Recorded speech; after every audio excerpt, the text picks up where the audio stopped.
అంటే మయ్యుండా వాడు తింటున్నామా లోపల వీడెందుకు వచ్చింది ఇప్పుడు? ఇంకా తినలే వారా ఇంత లేటా? తిన్నావా బాబు? నేను డైలీ 8 టిఫిన్ చేసేస్తా అండి. చూసి నేర్చుకో. పొద్దున 6 గంటలకు లేస్తా అని చెప్పిన లేచిన సారు పనుకోడివి 1 గంటలకు అనుకున్నాడు, ఇంకేడా లేస్తాడు? నైట్ మొత్తం ఫోన్ చూస్తాడు అవసరం వారా? కానీ నువ్వెన్ని గంటలకు లేచినావు బాబు? నైట్ 9కి అనుకుంటా అండి. పొద్దుల 5కి లేచేస్తా. అది రోజు రొటీన్ ఉంటుందండి. చూసి నేర్చుకో. అవురమ్మాయి కాలేజ్ ఫీజు తీసుకున్నావా? మొన్ననే 10,000 ఇచ్చినా నాన్న. 10,000 కాదండి 7,000. నన్ను ఇరికిచ్చిండు. ఇంకా 3,000 ఏం చేసినావురా? బుక్కులు కొనుక్కున్నాం మమ్మీ. అరే మన కాలేజ్ ఇంకా బుక్లే రాలేవు కదా. ఇట్లా జరిగినవే బ్రో నాయన. ఆడు ఓనే నీ పని చెప్తా.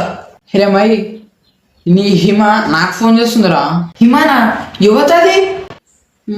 నువ్వు అంకులు ఎట్లను? నీకు దండం పెడతారా? అరే వద్దురా, అరే వద్దురా. మయ్యి వాళ్ళ చెల్లెల్లాగా. ఓహో అన్న చెల్లెల్లాగానా? అరే నీకు దండం పెడతా పోరా రే ప్లీజ్ రా.